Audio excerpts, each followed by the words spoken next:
Your Royal Highness, you have worked in the energy sector for decades and know this sector really well. When you have followed the discussion also here at our annual meeting, there is very clear that to meet the Sustainable Development Goals, to eradicate all extreme poverty, we also have to have energy for the 1.3 billion people on our planet that don't yet have electricity.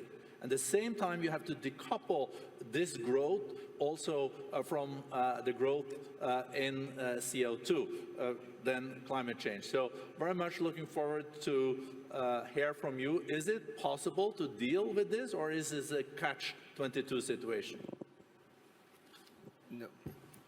First of all, I'm glad to be here, and I really had the pleasure yesterday of having a very productive exchange on that fossil fuel session. It was very productive and very engaging, and I hope that this platform can enable us to all to share our thoughts and ideas in the freedom that we need to, otherwise we would not be conceived as responsible citizens of this world.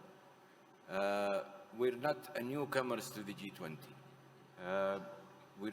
The fact that we were, from the first inception of the idea of the G20, Dr. Assaf is here and I are the old-timers here that can tell you a lot about since the day we were embarking in our journey of the G20.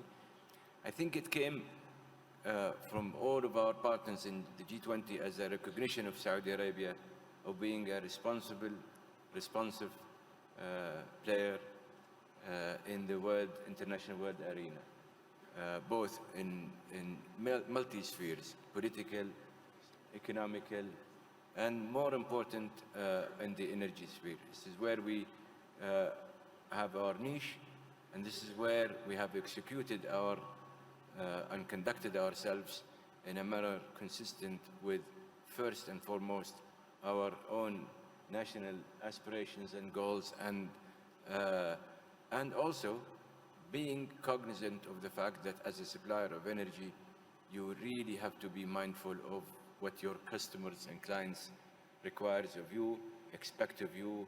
We're going beyond that by demonstrating in many occasions our ability to be the savior of the so-called concept of energy security. Still, until today, there is only one country in the world that have an excess capacity which is usable, and it has been used quite a few times as a way to mitigate any shortages of supplies that could have emanated from multi reasons. One of them is wars, conflicts, and economic disasters, and what have you, including industrial disasters.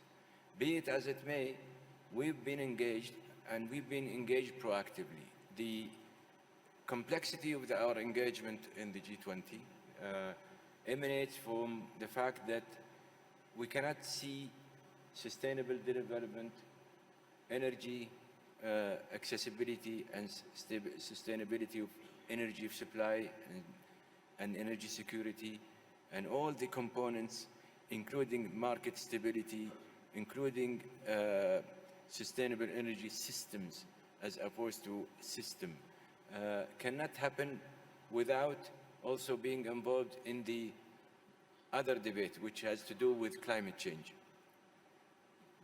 And therefore, we as a Ministry of Energy, we are the handler of both.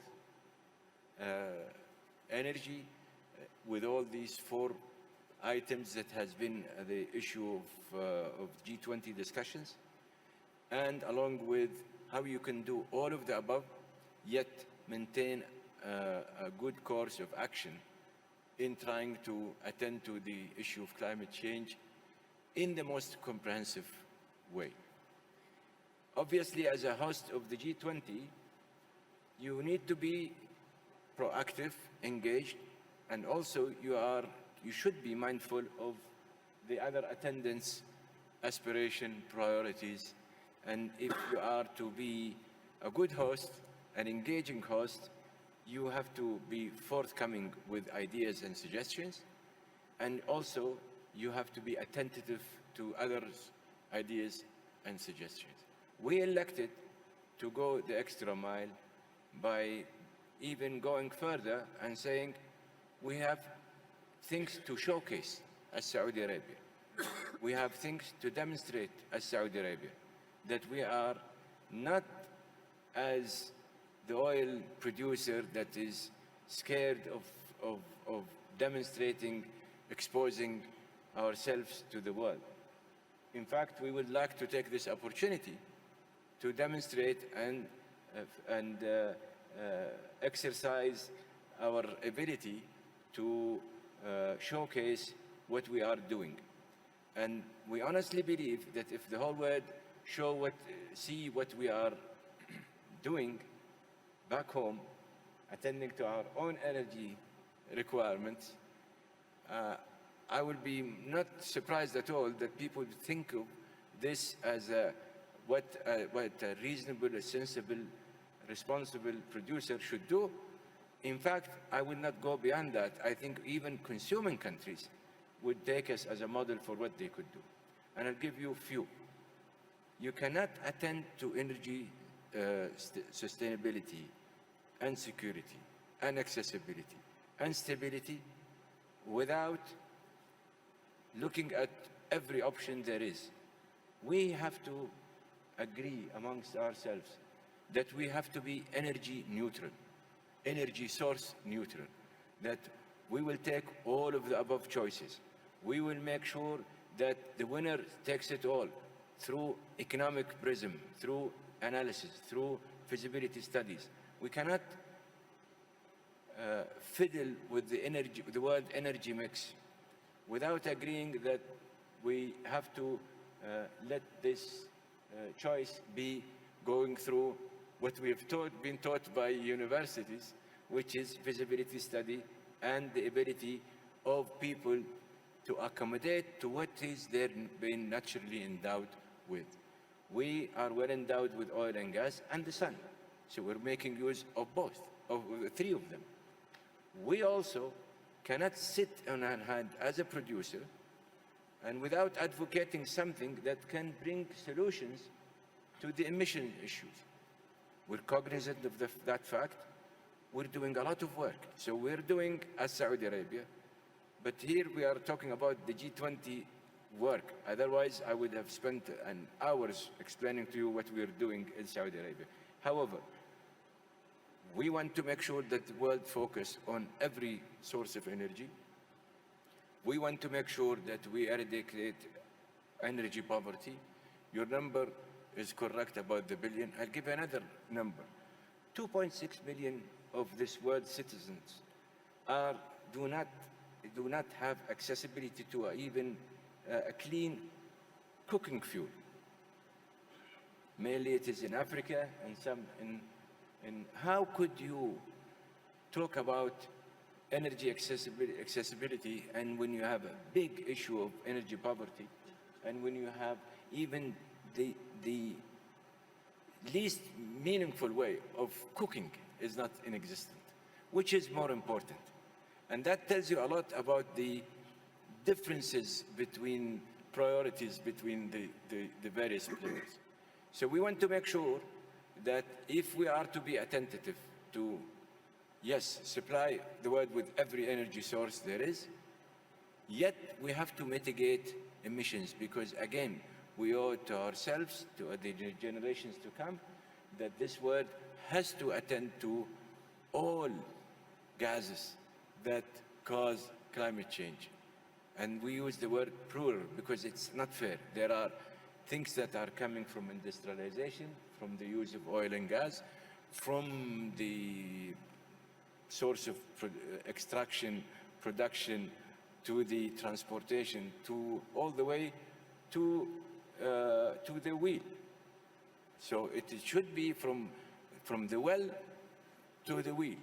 And we can prove to the world that we're doing it all. We want to make sure that the whole world congregate around that principle. But we also want to make sure that the whole world congregate on we have to mitigate every source of emission and every gas emitted that do impact the climate change. And that's why we are advocating too many things. First, we will demonstrate within the next 2 months that we have a national program which has to do with circular carbon economy. I think we believe strongly in circular carbon economy as a way forward to mitigate almost all of these gases that are coming from hydrocarbon sourced, including the carbon sequestration, including the whole process. In that endeavor, actually, we and others will be creating sources of industrialization. I know Norway is involved in carbon sequestration along with us. We want to, on the environmental agenda, again, we have 3 priorities. Managing emission from industry and food value chains, which, by the way, contribute to about 37% of these so-called emissions, and sustainable mobility. We have a place to showcase very soon, hopefully, in the form of Neyom. Neyom will be mainly renewable. We know that we're doing the work for Neyom on renewable. Hydrogen cars, you find it in Neyom. We are engaged in producing technologies that would harness the use of hydrogen. So, but mobility takes into everything, again, from the technology of providing you with more efficient fuel and more climate-friendly fuel. We're talking about the urban design of cities and how we can change that, including digitalization of the cities, just to make sure that it is enabling people to move without the impact that you see in urban cities, especially congested urban cities as Delhi or Bombay or even Riyadh nowadays. And there is also one low-cost approach, which is adaptation. Yesterday, the Colombian minister the energy Colombian minister was talking about what's wrong with mangrove, what's wrong with greening the whole world, what's wrong with putting more trees, what's wrong with coral beaches and protecting those. We owe it to the world even that there is so much desertification happening, and we should reverse that. We owe it that 20% of the, ever since the Industrial Revolution, 20% of the green area have gone. We owe it to the world that waste management and dumps should be attended to. I don't want to name countries by name, but there are miles and miles of dumping spots that needs to be cleansed and cleared to make sure that they become subject to irrigation and subject to farming, as opposed to being conceived as dumping spots. That's why we in Saudi Arabia have this initiative of 1 trillion trees to be grown by everybody. What we know of certainly that the G20 encompasses most of the world economy, 78% of the emissions, the numbers are so huge. So if the G20 countries cannot move that agenda with a view and a vision where it is fair, equitable, and cognizant of the concern of all parties to make sure that everybody has that sense of ownership and therefore they can buy in, I don't know what we should be doing. Thank you, Your Royal Highness. Just a short follow-up question. We only have 3 minutes left, and then I go to the Finance Minister at the end, just to share with us what would be the measures of success with your G20 presidency. So you can prepare for that, Your Excellency. But Your Royal Highness, adaptation, mitigation, cost effectiveness. I have a question related to also carbon capture and storage. Today, carbon capture and storage is not cost effective. It's too expensive. But look at solar. 10 years ago, it cost 10 times as much as today. And the fourth industrial revolution, technology, more effective manufacturing processes has driven down the price of solar to 1/10. And we see also the kingdom taking leadership here. More is coming from solar. We have some storage issues all over globally. But what do you think is the feasibility of carbon capture and storage? How to make it cost effective? How much investments do we have? Could it follow the same path as we have seen with solar? And will this be part also of your G20 presidency? And then we'll move to the finance minister. Well, there is a going concern now. I don't know if you know that Saudi Arabia, Norway, the US are involved in the carbon sequestration forum. And that forum actually brings all of us together, sharing ideas, experiences, and even we talk to the private sector as also a proponent. That's why Aramco is carrying on a project on carbon sequestration. We are actually pushing the envelope even way better. When we first engaged in that forum, I was honored to have ability to be somewhat opinionated, and I asked our friends from the US that why can't we be engaged in adding U to the CCS, which is utilization. Why? Because we know that Aramco is actually experimenting with the idea of using CO2 as a way to enhance oil recovery as opposed to using water. And we have a project that is being executed. Actually, it has been at work now. Then we moved into the idea of, well, utilization of CO2 can go beyond that purpose to converting C as a material. So we do have programs. Aramco is handling a project, but we will be advancing on some other ideas, which I'm not going to share because I want to keep it for ourselves alone. But the idea, carbon is not wasteful. Carbon is a material that can be put to good use. If you talk to material engineers, they will tell you a lot of things that can be produced out of C. I used that as a speech, but I'm not going to go back to it. But we are trying to monetize every element of this hydrocarbon resource that we have. There is a case to be made. The engineers are there, they say it is doable. The finance are saying it is doable too. Small, short addition from His Royal Highness. I can't help it. In every setting I've had, I keep saying, you can get your visa in 5 minutes. Seeing it is better than imagining it. Come over and visit. Thank you.